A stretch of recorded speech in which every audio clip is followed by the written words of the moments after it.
Moby-Dick, by Herman Melville. Chapter 13. Wheelbarrow. Next morning, Monday, after disposing of the embalmed head to a barber, for a block, I settled my own and comrade's bill, using, however, my comrade's money. The grinning landlord, as well as the boarders, seemed amazingly tickled at the sudden friendship which had sprung up between me and Queequeg, especially as Peter Coffin's cock and bull stories about him had previously so much alarmed me concerning the very person whom I now companied with. We borrowed a wheelbarrow, and embarking our things, including my own poor carpet bag, and Queequeg's canvas sack and hammock, away we went down to the Moss, the little Nantucket packet schooner moored at the wharf. As we were going along, the people stared, not at Queequeg so much, for they were used to seeing cannibals like him in their streets, but at seeing him and me upon such confidential terms. But we heeded them not, going along wheeling the barrow by turns, and Queequeg now and then stopping to adjust the sheath on his harpoon barbs. I asked him why he carried such a troublesome thing with him ashore, and whether all whaling ships did not find their own harpoons. To this, in substance, he replied that though what I hinted was true enough, yet he had a particular affection for his own harpoon, because it was of assured stuff, well tried in many a mortal combat, and deeply intimate with the hearts of whales. In short, like many inland reapers and mowers, who go into the farmers' meadows armed with their own scythes, though in no wise obliged to furnish them, even so, Queequeg, for his own private reasons, preferred his own harpoon. Shifting the barrow from my hand to his, he told me a funny story about the first wheelbarrow he had ever seen. It was in Sag Harbor. The owners of his ship, it seems, had lent him one, in which to carry his heavy chest to his boarding house. Not to seem ignorant about the thing, though in truth he was entirely so, concerning the precise way in which to manage the barrow, Queequeg puts his chest upon it, lashes it fast, and then shoulders the barrow and marches up the wharf.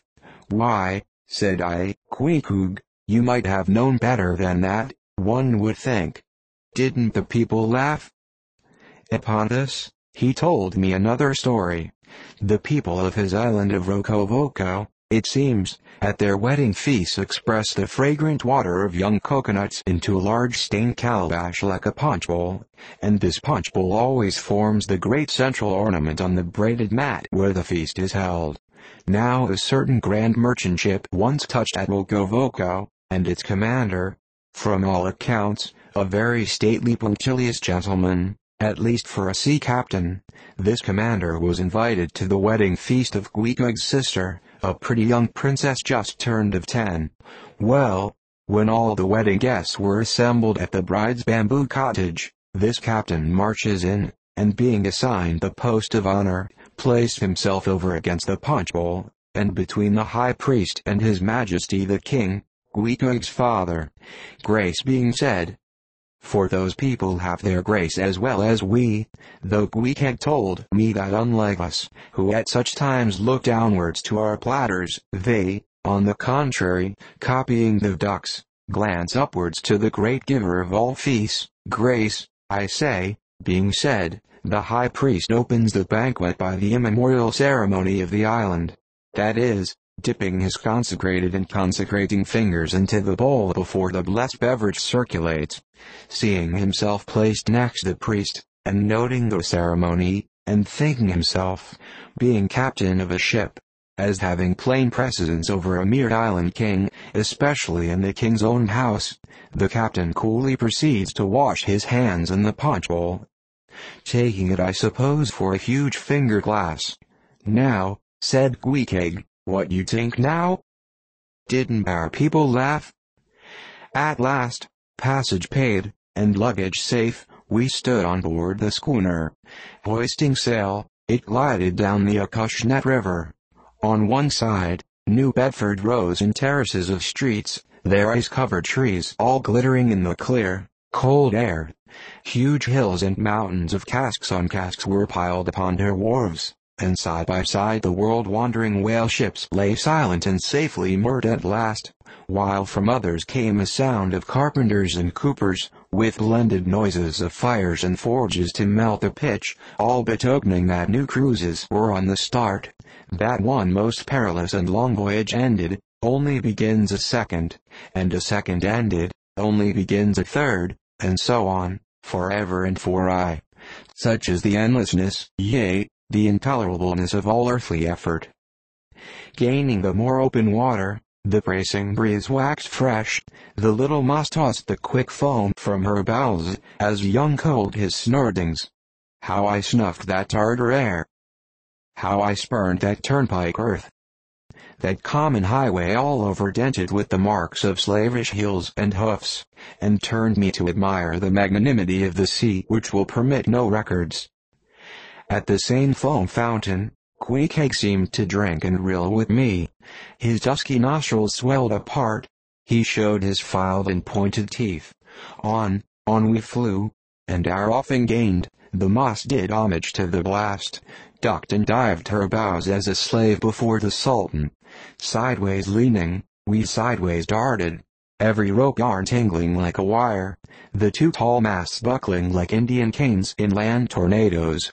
So full of this reeling scene were we, as we stood by the plunging bowsprit, that for some time we did not notice the jeering glances of the passengers, a lover-like assembly, who marveled that two fellow beings should be so companionable, as though a white man were anything more dignified than a whitewashed Negro. But there were some boobies and bumpkins there, who, by their intense greenness, must have come from the heart and center of all verdure. Queequeg caught one of these young saplings mimicking in behind his back. I thought the bumpkin's hour of doom was come. Dropping his harpoon, the brawny savage caught him in his arms, and by an almost miraculous dexterity and strength, sent him high up bodily into the air, then slightly tapping his stern in mid-somerset, the fellow landed with bursting lungs upon his feet, while Queequeg, turning his back upon him, lighted his tomahawk pipe and passed it to me for a puff. "Captain! Captain!" yelled the bumpkin, running towards that officer. "Captain! Captain, here's the devil!" "Hallo, _you sir," cried the captain, a gaunt rib of the sea, stalking up to Queequeg. "What in thunder do you mean by that? Don't you know you might have killed that chap?" "What him say?" said Queequeg, as he mildly turned to me. "He say," said I, "that you came near killing that man there," pointing to the still shivering greenhorn. "Killy," cried Queequeg, twisting his tattooed face into an unearthly expression of disdain. "Ah, him very smally fishy. Queequeg no killy so smally fishy. Queequeg killy big whale." "Look you," roared the captain, "I'll kill you, you cannibal, if you try any more of your tricks aboard here, so mind your eye." But it so happened just then, that it was high time for the captain to mind his own eye. The prodigious strain upon the mainsail had parted the weather sheet, and the tremendous boom was now flying from side to side, completely sweeping the entire after part of the deck. The poor fellow whom Queequeg had handled so roughly, was swept overboard.